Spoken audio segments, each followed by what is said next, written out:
जो बोएगा वही पाएगा। बूढ़े और लाचार पिता के जीवन से सीख लेने वाली एक दर्द भरी कहानी। ये कहानी है एक छोटे से गांव में रहने वाले एक बूढ़े मजबूर पिता की, जो अब बहुत बूढ़ा और कमजोर हो चुका था, जिस वजह से उसे दिखाई भी कम देने लगा था। जब उसे लगने लगा कि अब उसके पास ज्यादा दिन नहीं बचा है, तो अपनी बची कुची थोड़ी सी जिंदगी अपने बेटे के साथ हंसी खुशी बिताने की सोच वो पिता शहर में रह रहे अपने बेटे के पास उसके घर रहने चला गया। बेटा शहर में अपने खुद के एक छोटे से मकान में रहता था। मकान तो छोटा था, लेकिन उसके अंदर जो चीजें थी वो बहुत महंगी थी। उस मकान में बेटा, उसकी पत्नी और उनका एक 7 साल का बच्चा, कुल 3 लोग रहते थे। बूढ़े पिता के आने से अब उनके परिवार में एक सदस्य और बढ़ गया। वो पूरा परिवार रोज सुबह शाम डाइनिंग टेबल पर साथ में बैठकर खाना खाया करता, लेकिन पिता की कमजोरी के चलते उनसे हमेशा खाने की कुछ चीजें नीचे गिर जाती थी और कई बार उनके हाथ से छूटकर कांच के महंगे बर्तन भी टूट जाया करते थे। ऐसा नुकसान कुछ दिनों तक तो बहू और बेटे ने सहन किया, लेकिन थोड़े ही दिनों बाद वे दोनों बूढ़े की इसी हरकतों से चिढ़ने लगे। फिर एक दिन खुद बेटे ने ही पत्नी से कहा, ऐसा कब तक चलेगा, हमें कुछ करना पड़ेगा। उसकी पत्नी भी इस बात से सहमत हो गई। अगले दिन बेटा कहीं से पुराना सा मेज लेकर आया और घर के एक कोने में उसे लगा दिया और अपने पिता से कहा कि आप यहीं बैठकर खाना खा। उसने लकड़ी का एक बर्तन भी बनवाया, जिसमें वह अपने बूढ़े बाप को खाना देने लगे। अपने कांच के कीमती बर्तन बचाने के लिए अपने बूढ़े व कमजोर बाप को लकड़ी के बर्तन में खाना देने में उन्हें जरा भी शर्म नहीं आई। अब खाने का समय जब जब होता तो बूढ़ा बाप एक कोने में बैठकर खाता और बाकी का परिवार डाइनिंग टेबल पर बैठे बैठे दोनों पति पत्नी कभी कभी अपने बूढ़े बाप की तरफ देख भी लिया करते।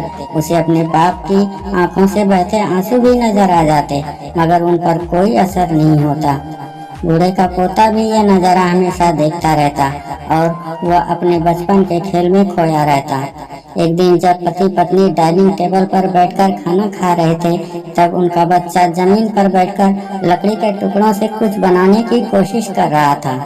उन दोनों ने बच्चे के हाथ में लकड़ी का टुकड़ा देखा, लेकिन उन्हें कुछ समझ में नहीं आया कि बच्चा क्या बना रहा है।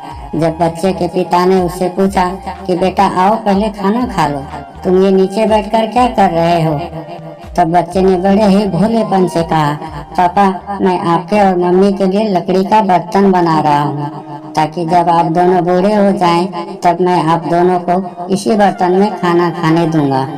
अपने नादान बेटे द्वारा कही गई यह सहज सी बात दोनों के दिल में तीर की तरह उतर गई। दोनों एक दूसरे का चेहरा निहारने लगे।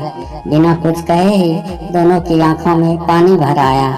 जब उन्हें भविष्य की किताब अपने आंखों के सामने खुलती नजर आने लगी, उन्हें समझने में ज्यादा देर नहीं लगी कि अब उन्हें आगे क्या करना चाहिए, और उन्होंने वैसा ही किया। अगले दिन कमरे के कोने से वो पुराना मेज हट गया और बूढ़ा पिता और बाकी का परिवार फिर से एक साथ डाइनिंग टेबल पर बैठकर खाना खाने लगे। बूढ़े पिता की कमजोरी की वजह से हो रही गलतियां भी अब किसी को नहीं चिढ़ाती थी। दोस्तों, ये कहानी हमें बताती है कि हर वह पत्ता जो आज हरा है वह कल सूखेगा जरूर और डाली से नीचे भी गिरेगा। इसलिए हमें अपने बड़े बूढ़ों का हमेशा ख्याल रखना चाहिए और हमें हमारे माता पिता और बुजुर्गों के साथ वैसा ही व्यवहार करना चाहिए जैसा कि हम खुद के लिए चाहते हैं कि हमारे बच्चे हमें बूढ़े होने के बाद हमारे साथ करें, क्योंकि आज हम जवान हैं तो कल बूढ़े जरूर होंगे। ये दुनिया का परम सत्य है। दोस्तों, कहानी अच्छी लगी हो तो वीडियो को लाइक करें, शेयर करें और मेरे चैनल पर नए हैं तो सब्सक्राइब जरूर करें। धन्यवाद। नमस्कार।